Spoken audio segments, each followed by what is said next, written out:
안녕하세요. 수고하셨습니다. 좀 더 호해를 하나 올리려고 하는데요. 이란 이제 미국에 미사일을 쏜 문제로 인해 가지고 걱정하시는 분들이 좀 많으셔서 뭐 그렇게 크게 걱정할 필요는 없다라는 취지로 제 뇌피셜을 좀 말씀드리려고 합니다. 왜 뭐 트위터에 올렸는데 그래도 이제 별도로 방송으로 말씀드리는 게 더 나을 것 같아서 녹음을 하게 됐습니다. 그 다름이 아니고 뭐 이란 문제에 대해서 아직은 정리하기가 좀 조심스럽긴 합니다. 나와 있는 게 이제 몇 개 안 되기 때문에. 하지만 지금까지 나와 있는 것을 바탕으로 해서 분석을 해보면 죽은 이제 술레이마니 같은 경우에는 어떻게 알려져 있냐면 이란 대통령 원래 명령 체계가 이제 이게 이란도 정상적인 국가니까 갖춰져 있거든요. 그래서 이제 이란 대통령이 원래는 이제 행정부의 수반인데 이 사람한테 제대로 보고 안 하고 건너뛰고 종교 지도자인 이제 하메네이의 직접 지시를 받고 하메네이하고 이제 의견을 주고받으며 핵무기 개발을 주도하던 인물입니다. 슐레이마니 같은 경우에는. 그러니까 이란 내에서 가장 강경파에 해당하는 사람이고요. 현재 대통령인 이제 하산 로하니 같은 경우에는 슐레이마니하고는 약간 좀 대립되는 구도에 있습니다. 하산 로하니 같은 경우에는 물론 종교 지도자, 성직자기도 하고 이 사람이 하산 로하니가 그 다음에 교육을 많이 받은 사람이기도 합니다. 영국에서 석박사 받고 그 다음에 서방하고 이제 핵협상 할 때 핵협상 대표를 맡았을 만큼 합리적인 인물이고요. 또 이 하산 로하니 같은 경우도 일단 경제 제재를 최대한 풀고 싶다. 그 다음에 핵개발 같은 경우에는 이란에 최대한 이익이 되는 방향으로 이 협상을 해야 된다라는 식의 이제 주장을 했었습니다. 그러니까 이란 입장에서 보면 애국자인 건 맞고요. 애국자인데 약간 온건파, 협상, 그다음 합리적인 생각을 갖고 있는 사람인 거죠. 무엇보다 이제 경제 제재를 해제하는 게 가장 우선시 된다라는 걸 이제 집중하는 사람입니다. 왜냐하면 지금 우리는 잘 모르고 있지만 이란 같은 경우에 서방의 경제 제재 때문에 제대로 되는 게 없습니다. 하다못해 외국에 이제 석유 팔고 난 석유 대금조차도 제대로 회수가 안 돼가지고 지금 은행 통해서 들어와야 되는데 그걸 제대로 못 받으니까 우리나라도 지금 한 7억 불인가 7조인가 지금 줘야 되는데 아직 못 주고 있다고 하거든요. 이란에. 돈이 있어도 사실 사들이기도 쉽지가 않고 그러니 경제를 어떻게 성장시키려면 경제 제재를 해제해야 되고 그러려면 이제 핵 개발을 갖다가 중단하는 어떤 미국과의 이제 협상을 좀 안정적으로 진행해야 되는데 그것들이 자꾸 꼬여 있으니까 이제 그런 걸 좀 풀려고 하는 나름대로 온건파라는 거죠. 하산 로하니 지금 대통령은요. 근데 이 대통령의 정책을 슐레이마니가 계속 딴지를 걸어온 겁니다. 계속 이제 핵 개발 주장하고 그다음에 해외에 헤즈볼라 지원해가지고 이제 베이루트 레바논 같은 데서 미국하고 싸우고 막 이런 식의 또 이스라엘 위협하고 어쨌든 자꾸 강경파 짓을 하니까 하산 로하니 입장에서 좀 부담스러웠던 겁니다. 하산 로하니가 최교화라고 하면 슐레이마니는 전두환 같은 존재라고 보시면 됩니다. 79년도 시점으로 봤을 때. 그래서 이제 이런 슐레이마니의 죽음 자체는 하산 로하니에게는 이란 대통령한테는 그렇게 나쁘지 않은 상황입니다. 슐레이마니가 죽고 나면 하메네이 입장에서는 종교 지도자인 하메네이 입장에서는 대통령한테 더 의지할 수밖에 없고 가장 강력했던 강경파 라이벌이 사라진 상황이니까요. 그리고 지금 이제 거창한 이슬람식 장례식을 보면 이게 그냥 일반적이지 않은 어떤 거대한 규모의 국장이거든요. 물론 이제 상징적인 인물이고 그다음에 미국 손에 암살이 됐기 때문에 그런 것도 있긴 합니다만 이거 자체가 이제 미국에 대한 어떤 원한 또는 이제 복수를 하자라는 거에 대한 어떤 압력을 좀 빼주는 것도 있습니다. 이렇게 거창하게 장례식을 치러주면 보통 적의 장례식을 거창하게 치러주는 게 일종의 어떤 이제 죽은 사람을 추모한다기보단 살아있는 사람의 권위를 더하는 그런 행위가 일반적이었거든요. 예를 들어서 과거 알렉산더 대왕 같은 경우도 자기의 적이 이제 페르시아의 다리우스 대왕 이제 죽었을 때 이 장례식을 거하게 해줬습니다. 그렇게 되면 그 지역 내에서 알렉산더의 인기가 높아지는 거죠, 당연히. 그런 목적으로 장례식을 치러주는 거지. 뭐 죽은 사람 길이라고 지금 해주겠습니까? 어쨌든 물론 이제 하산 로하니 이란 대통령이 미국하고 짜고 뭐 이란 정보부가 미국 CIA하고 짜고 이런 일을 한 건 아닌 걸로 보입니다. 일단은 그 미국의 공격 자체는 이제 이란 입장에서도 예상을 못했을 텐데 일단 상황은 발생했고 이런 상황을 어떻게 이제 자기의 정치적인 이익 그리고 국익에 부합되게 활용하느냐에 따라서 어떻게 풀어가느냐에 따라서 이제 향후 미래가 결정되는 건데 만약 예를 들어 가지고 미국의 공격으로 그 자기 나라 장군이 죽었는데 그냥 이런 거 없이 또 이런 강경한 어떤 언사 없이 액션 없이 그냥 덮고 간다? 이러면 그 하산 로하니가 트럼프 대신에 욕을 먹을 겁니다. 그러니까 이란 대통령이 트럼프 대신에 온갖 비난을 한 몸에 받을 겁니다. 그러니까 자기가 살기 위해서라도 이런 어떤 액션은 필요합니다. 이런 잔치 같은 거는. 하여튼 뭐 이심전심이랄까 트럼프가 뭘 원하는지 하산도 아는 것처럼 보이고요. 하산 로하니도 트럼프 역시 그걸 알기 때문에 이렇게 로켓이 날아왔음에도 불구하고 대응을 자제하고 있는 것으로 보입니다. 지금 나와 있는 보도들을 보면 이란은 이제 이란 외무부 장관이나 이란 정부 쪽에서는 미국이 여기에 대해서 추가 보복을 하지 않으면 이란도 더 이상 공격을 하지 않겠다고 하고 있고 미국도 미국은 방어만 하겠다 이런 얘기를 하고 있으니까 이 이상의 군사적인 어떤 행동이나 액션이 진행될 걸로는 보이지 않습니다.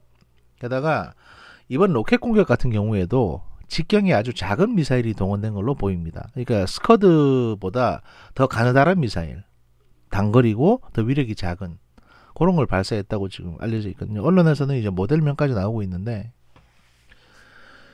지금 상황에서 그걸 알 수 있는 건 뭐냐면 대부분 빗나간 건 둘째치고 그러니까 이제 스쿼드보다 작게 되면 아마 유도 기능이 좀 충분치 않기 때문에 목표를 빗나가게 되는 거고요. 물론 의도적으로 목표를 좀 빗나가게 했던 걸로도 보입니다. 그 다음에 미국의 C램 방어 체계에 이제 한두 발이 요격됐다고 하거든요. 미국의 C램 방어 체계는 그 C램 미사일이라는 아주 작은 미사일이 있습니다. 사이드 와인더 수준의 아주 작은 미사일이 있는데 이거에 맞아서 떨어졌다고 하면 그만큼 날아오는 것도 작은 미사일이라는 얘기입니다. 예를 들어서 스커드급 미사일이 되면 이 C램으로 발사되는 작은 미사일에는 요격이 안 됩니다. 게다가 C램 방어 체계 안에는 팔랑스라고 하는 이제 20mm 발칸포가 있는데 20mm 발칸포는 탄도미사일을 스커드 이상의 탄도미사일을 요격하기 힘듭니다. 그런데 여기 요격이 됐다는 거는 스커드 미사일보다 작다는 얘기죠. 사이즈가. 그리고 이제 이거는 여담인데 보기에 따라서는 이 미사일 발사가 슐레이마니 장례식용 예포로 볼 수도 있다라는 게 이제 제 뇌피셜입니다. 왜냐하면 이 미사일 발사가 15발이 발사가 됐거든요.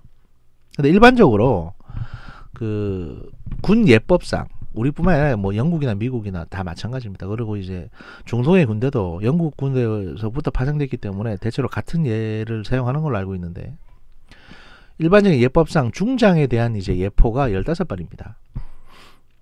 그러니까 뭐 소장이 12발, 뭐 중장이 15발, 그 다음에 그 대장이 뭐 몇 발 이런 식으로 정해져 있습니다. 국가 원수가 뭐 20몇 발인가 이렇게 정해져 있는데 슐레이마니는 소장 신분으로 육군 소장 신분으로 죽었는데 사후에 육군 중장으로 추사가 됐습니다. 그건 뭐 확인할 수 있습니다. 추사된 거는. 그러니까 이제 이 15발이 상징적인 의미가 있는 걸로 보이고요. 제가 보기에도. 아무튼 이제 문제는 미국이나 이란이나 추가적인 군사 대응은 자제하고 있는 걸로 보이고 그 또 하나의 원인으로 이제 뭐 이란 내에 오늘 지진도 일어났습니다만은 그거보다도 아주 우크라이나 얘기가 추락을 했거든요. 갑자기 이제 밤에 우크라이나 얘기가 추락을 했는데 이 추락한 영상을 누가 찍어서 올렸습니다. 핸드폰으로. 핸드폰 영상에 따르면 하늘에서부터 활활 불타가지고 떨어집니다. 이거는 아주 큰 대공 미사일에 맞은 거 아니면 이게 안 됩니다. 이렇게. 왜냐하면 엔진이 폭발하더라도 엔진 내부에 소화기가 2개나 있기 때문에 소화 시스템이 2개가 있기 때문에 이런 식으로 불이 붙어가지고 막 골골 타지는 않거든요.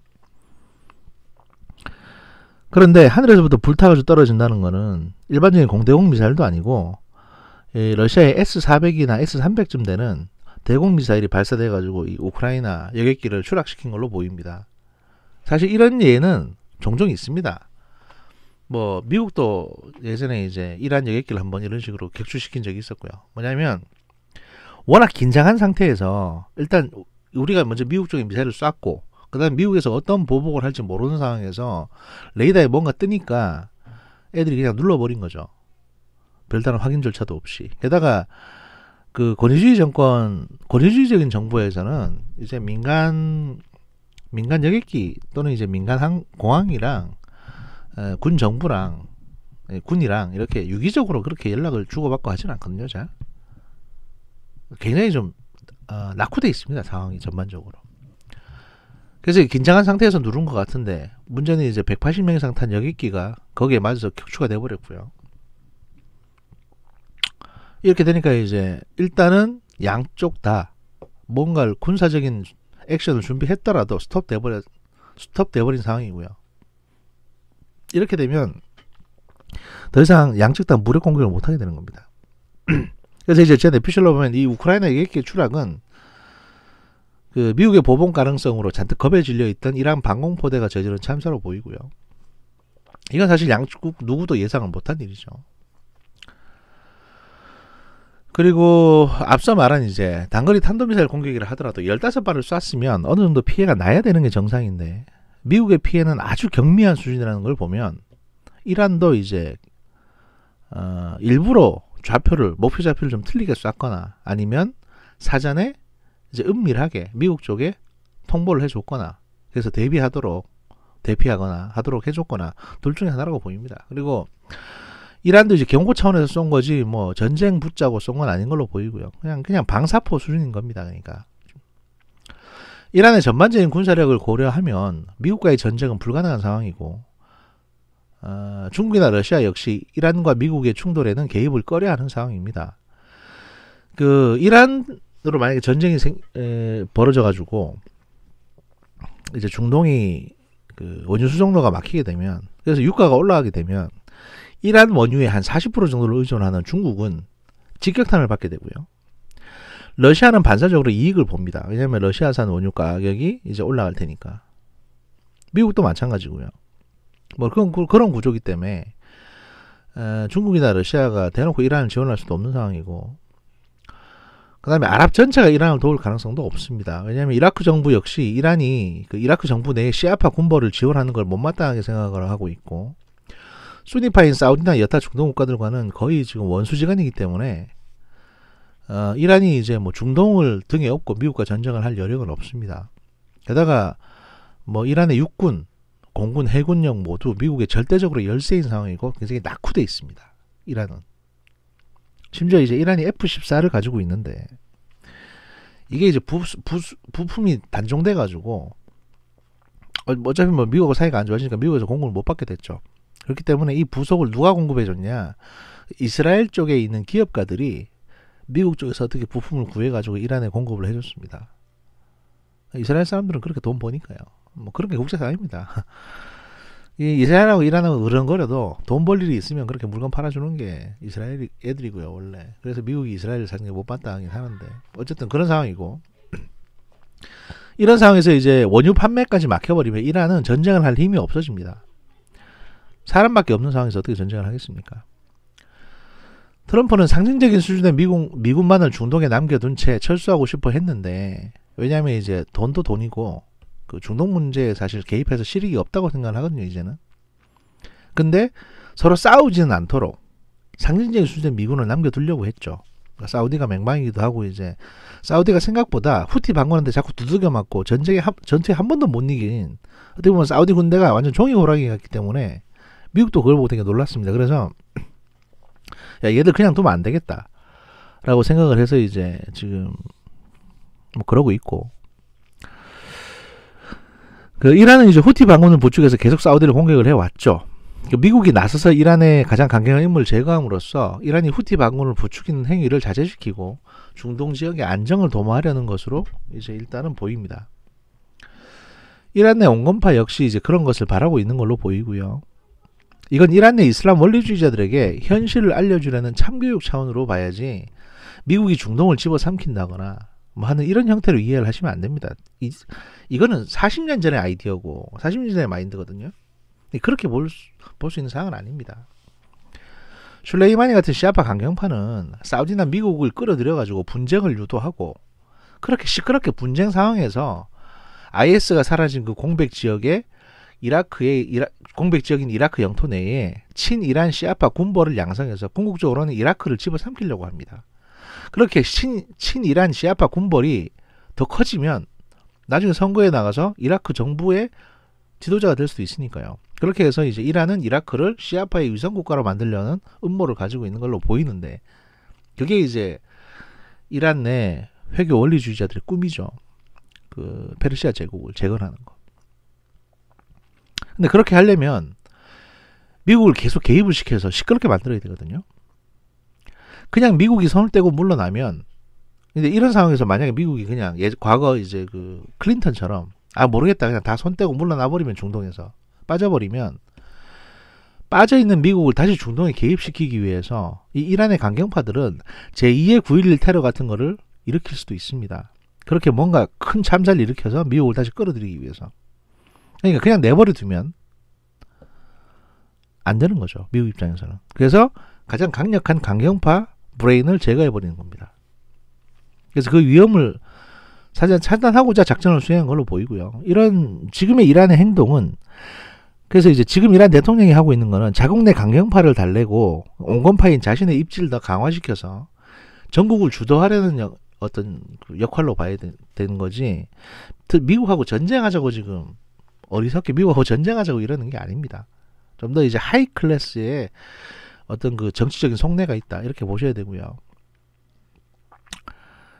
이거 관련해 가지고 지금 이제 이란이 뭐 사우디도 공격하겠다, 그 다음에 더 우리를 때리면 이제 아랍에미리트 연합 UAE도 공격하겠다, 뭐 이런 식으로 얘기를 하고 있는데, 이렇게 되면 사실 한국까지 얽혀 들어가게 됩니다. 왜냐면 한국은 UAE하고 상호 방위협정을 맺었거든요.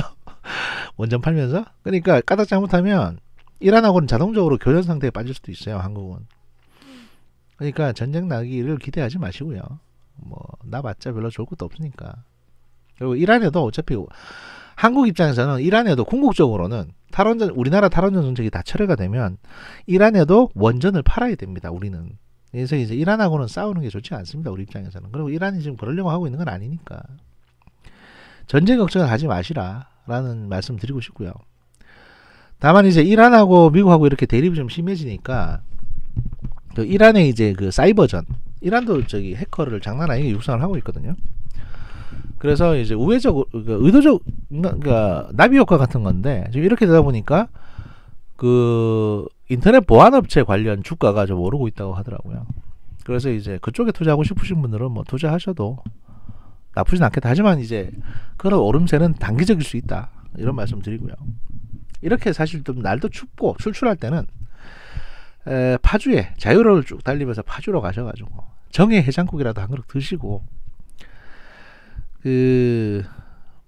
해장국 드시면서 이제 그 핸드폰으로 딱 켜서 이제 그 도라마 코리아 고독한 미식가를 이제 독점 송출하고 있는 도라마 코리아의 컨텐츠도 즐기시고, 그 다음에 저기